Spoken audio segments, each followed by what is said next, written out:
is there going to be a united Arab front against this Trump vision? What came out of Mr. Trump is not digestible.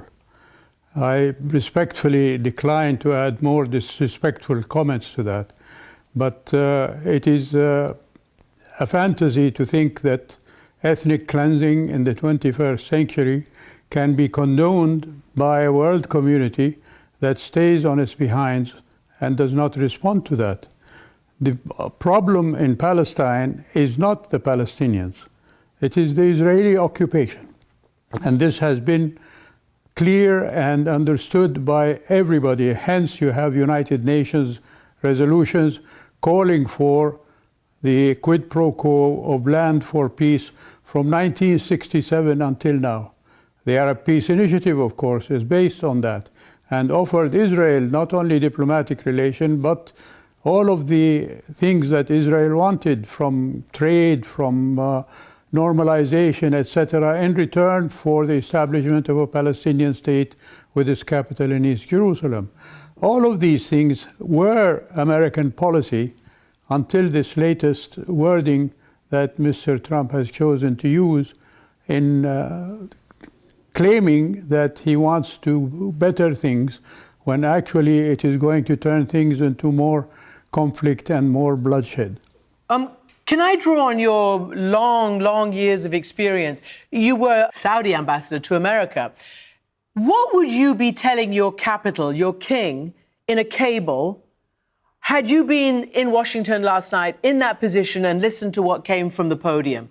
How would you have explained it? Well, I can tell you I'm glad I am not in that position, because there is no way that I can explain it. It comes out of the blue, and it is totally based on, as Mr. Barghouti said, on the Israeli position of ethnic cleansing.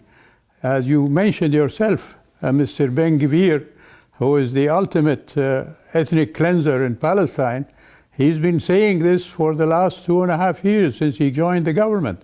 And now he's justifying what he said by the words of the American president. That is unacceptable.